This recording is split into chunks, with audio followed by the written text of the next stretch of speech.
La colonisation a-t-elle constitué un crime contre l'humanité? Non.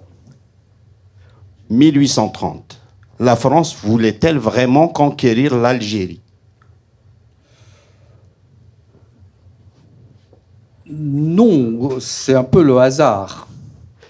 L'émir Abdelkader était-il l'adversaire rêvé pour la France? Ça a été un grand adversaire de la France et un adversaire respecté, je crois, puisque plus tard, Napoléon III lui a remis la Légion d'honneur.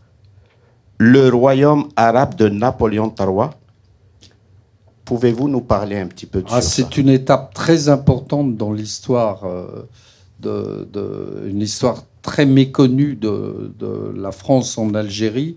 Si le royaume arabe de Napoléon III avait existé, puisque Napoléon III voulait faire de l'émir Abdelkader le vice-empereur, le vice-roi, roi d'Algérie, les choses auraient été complètement différentes. Mais aussi bien l'armée que les colons ont bloqué les projets de Napoléon III. L'Algérie a-t-elle abandonné son héritage chrétien? Oui. Le Sahara a-t-il toujours été algérien? Non. L'indépendance a-t-elle contraint les Juifs à l'exil? Oui. La guerre d'indépendance a-t-elle débuté en 1945? Oui.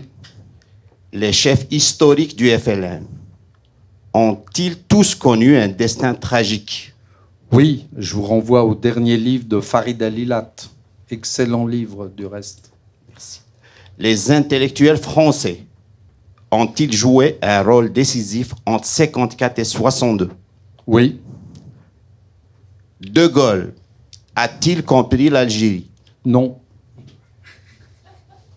La guerre a-t-elle été perdue à l'ONU? En partie, oui.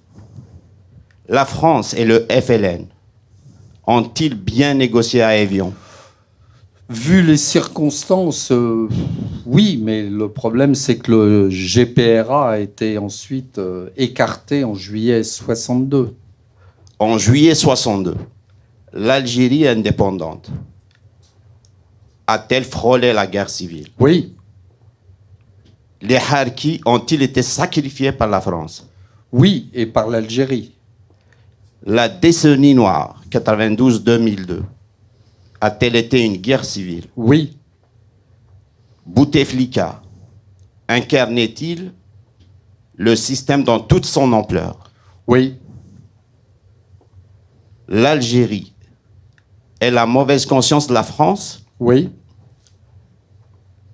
La France est-elle l'obsession de l'Algérie? Oui. Immigration. Les Algériens bénéficient-ils de droits exorbitants? Oui. Alger et Rabat sont-ils les meilleurs ennemis? Oui. Oui.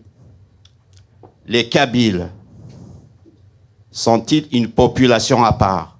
Oui. L'armée monopolise-t-elle tout le pouvoir? Largement. Le Irak a-t-il été une seconde révolution? Qui a échoué. Les relations franco-algériennes sont-elles condamnées à la crise permanente? J'ai l'impression. La question mémorielle est-elle un obstacle à l'écriture de l'histoire? Non. Un mot pour Boualem Sansal. Qu'il soit libéré le plus rapidement possible. On remet la parole. Merci. Merci à tous. Radio Azul International, la radio sans frontières.